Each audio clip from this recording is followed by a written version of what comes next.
Hello दोस्तों, नमस्कार। आप सभी का स्वागत है पृथ्वी का क्विज के ऑफिशियल यूट्यूब चैनल में। देखिएगा, चैनल पर नए हैं तो आप चैनल को सब्सक्राइब ज़रूर करिएगा। यहाँ पर आपको सोशल साइंस के बेस्ट नोट्स आपका एनसीईआरटी से मिलते हैं। देखिएगा, आज आपका डिस्कस करेंगे क्लास 8 के पाठ 11 या लेसन या यूनिट का है 11। आर्थिक विकास आपका पूछा जाता है, एग्जाम में क्वेश्चंस बनते हैं यहाँ से आपका, चाहे आप क्लास 8 की तैयारी कर रहे हो, कंपटीशन एग्जाम की तैयारी कर रहे हो। पहला देखिएगा, यहाँ पर समझेंगे गरीबी रेखा होता क्या है। तो देखिएगा, जो व्यक्ति जीवन की न्यूनतम आवश्यकताएं पूरी न कर सके उसे क्या कहेंगे? गरीबी रेखा के नीचे जीवन यापन करने वाला यह व्यक्ति या कोई भी पर्सन हो सकता है। गरीब व्यक्ति के स्वास्थ्य एवं कार्य क्षमता को प्रभावित करती है। तो बिल्कुल, जो गरीब व्यक्ति होता है या गरीबी जो स्थिति होती है, व्यक्ति के अच्छे स्वास्थ्य को भी ये प्रभावित करती है। अच्छा इलाज नहीं करा पाता है, वो अच्छी दवाइयाँ टाइम पर नहीं ले पाता है, तो ये समस्याएं। देखिए, बात करें, हमारी मुख्य आर्थिक समस्याएं गरीबी, बेरोजगारी और मूल्य वृद्धि की समस्याएं हैं। जीविकोपार्जन मतलब जो आप जीवन यापन कर रहे हैं, इसके लिए जो व्यक्ति कार्य न मिलने की स्थिति जो होती है उसे हम क्या कहते हैं? उसे हम बेरोजगारी कहते हैं। ध्यान रखिएगा, अनएम्प्लॉयमेंट जो है आज के समय में सबसे बड़ा मुद्दा है। कृषि प्रधान देश भारत के 60% से अधिक लोग क्या है? कृषि कार्य में लगे हुए हैं। आज हमारे देश की जनसंख्या 135 करोड़ है। यह पहले का डाटा है, 102 करोड़, 135 करोड़ के लगभग है। ध्यान रखिएगा।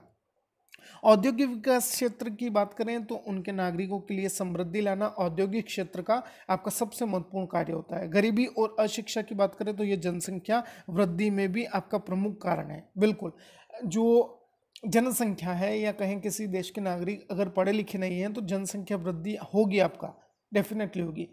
कृषि का भारत के सकल घरेलू उत्पाद या जीडीपी में 20% योगदान है। और देखिएगा, जीडीपी जो है अभी -24% के आसपास चली गई है आपका।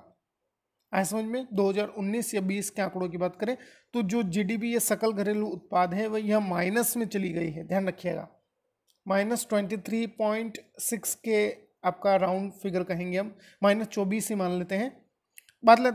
देखिए, क्वेश्चन लेते हैं अगला। रबी की फसलें अक्टूबर नवंबर में बोई जाती है। बहुत ही इंपॉर्टेंट है यह। रबी की फसल का टाइम पीरियड पूछा जा सकता है। अक्टूबर से नवंबर के बीच में यह बोई जाती है और मार्च व अप्रैल में काटी जाती है। जबकि आपका जो खरीफ की फसल है उसका टाइम पीरियड क्या होगा बताइएगा कमेंट बॉक्स में। तो बात करते हैं, आगे आ गया है वैसे। खरीफ की फसल जुलाई अगस्त में बोई जाती है और सितंबर अक्टूबर में काटी जाती है। लोहा एवं इस्पात बनाने का आधुनिक कारखाना 1907 में स्थापित किया गया था। कहाँ पर? जमशेदपुर में। बहुत ही इंपॉर्टेंट है ये क्वेश्चन। नेक्स्ट है, भारत सरकार द्वारा नियोजित विकास हेतु योजना तैयार करने के लिए सन 1950 में योजना आयोग की स्थापना की गई थी। अब इसे किस आयोग के नाम से जाना जाता है? योजना आयोग को तो इसे नीति आयोग के नाम से जाना जाता है। ध्यान रखिएगा, बहुत इंपॉर्टेंट है। और नीति आयोग के अध्यक्ष कौन होते हैं? नीति आयोग के अध्यक्ष जो है देश के प्रधानमंत्री होते हैं।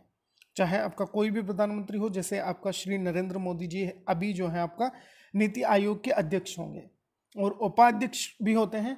आज समझ में? और आपका इसमें कार्यकारी सदस्यों की भी महत्वपूर्ण भूमिका होती है। तो नीति आयोग के अध्यक्ष की बात करें या योजना आयोग, जिसका नया नाम क्या है? नीति आयोग। तो अध्यक्ष हो गए नरेंद्र मोदी। उपाध्यक्ष की बात करें तो आपका बहुत इंपॉर्टेंट राजीव कुमार जो है इसके उपाध्यक्ष होंगे। नेक्स्ट क्वेश्चन है, केंद्र सरकार द्वारा ग्रामीण रोजगार गारंटी योजना जो है मनरेगा जिसे हम कहते हैं, हाल फिलहाल में 2005 में विधेयक पारित करके इसे आपका लागू किया गया। नेक्स्ट समझेंगे, निर्धनता किसे कहते हैं? तो निर्धनता उस दशा को कहते हैं जिसमें किसी व्यक्ति या कोई भी व्यक्ति अपने जीवन यापन के लिए भोजन, वस्त्र और मकान जैसी न्यूनतम आवश्यकताओं को पूर्ण नहीं कर पाता है, जिसे हम गरीबी भी कहते हैं। ध्यान रखिएगा। बेरोजगारी किसे कहते हैं? तो बेरोजगारी उस स्थिति को कहा जाता है जिसमें कोई व्यक्ति शारीरिक और मानसिक रूप से कार्य करने का इच्छुक नहीं हो या असमर्थ हो कोई कार्य करने में। ऐसा समझ में? खनिज आधारित उद्योग कौन कौन से हैं? तो खनिज आधारित उद्योग में बात करें, लोहा इस्पात उद्योग है, सीमेंट उद्योग है, रसायन उद्योग है, परिवहन उद्योग आते हैं, इलेक्ट्रॉनिक उद्योग है, सभी आपका यहाँ पर आएंगे। नेक्स्ट देखिएगा, प्राचीन काल में हमारे देश की अर्थव्यवस्था कैसी थी? तो समृद्ध एवं विकसित अर्थव्यवस्था थी। क्योंकि देखिएगा, हर एक व्यक्ति जो है अपना अपना कार्य करता था। आज के समय में क्या है, जो युवा है वो शो ऑफ की तरफ बढ़ रहे हैं, मतलब दिखावे की जो लाइफ है उसको जीने में ज्यादा आनंदित होता है।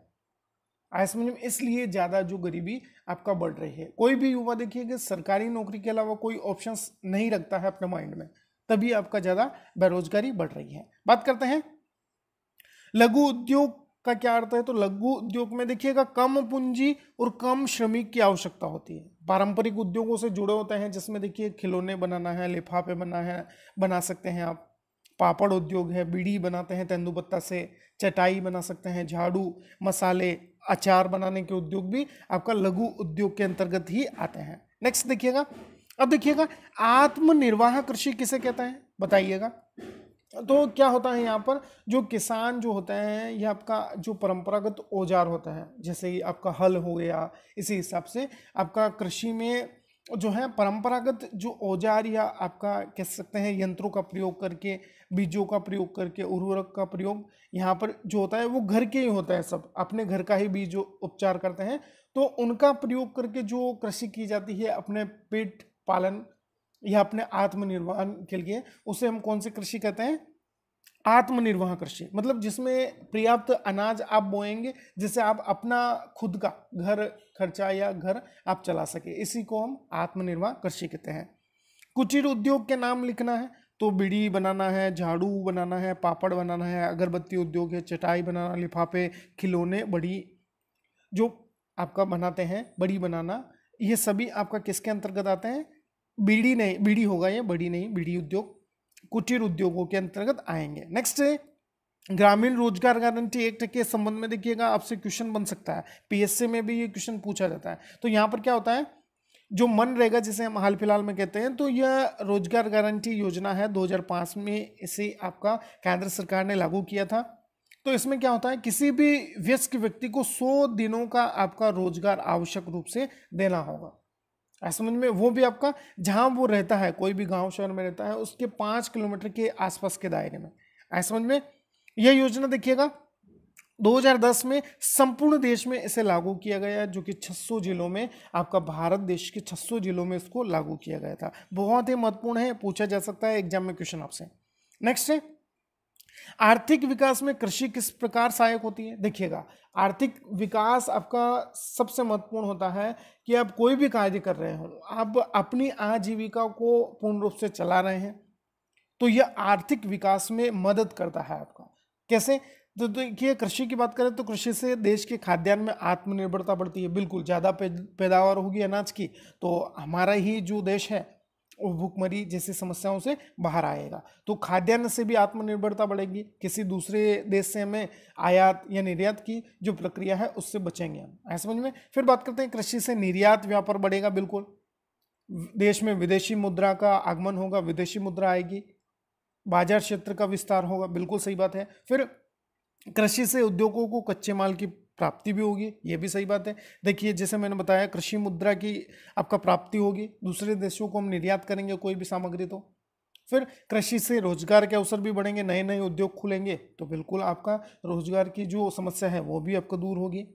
कृषि आधारित उद्योग बढ़ेंगे, कृषि के विकास के साथ साथ लघु एवं कुटीर उद्योगों का भी आपका विकास होगा। आया समझ में, बहुत इंपॉर्टेंट क्वेश्चन हो जाता है। अब देखिएगा क्वेश्चन आपसे पूछते हैं, भारत की कार्यशील जनसंख्या का लगभग कितने प्रतिशत कृषि कार्य में संलग्न होंगे। तो देखिएगा 60%, 60 से आपका यहाँ पर बात करें अभी के समय में 70% जो आपका जनसंख्या है यह आपका कृषि कार्य में निहित है। जबकि आपका सही आंसर यहाँ पर देखिएगा जो पुराने डाटा के अनुसार 60% या आप टिक करिएगा। नेक्स्ट है, भारत के सकल घरेलू उत्पाद में कृषि का योगदान कितना है, बताइएगा। तो ये आपका 20 से 26% जो है योगदान जीडीपी में देता है आपका कौन, कृषि, एग्रीकल्चर सेक्टर है, ये आपका 20 से 26% जीडीपी में योगदान देता है। नेक्स्ट है, औद्योगिक विकास से आपका क्या क्या हो सकता है, बताइएगा।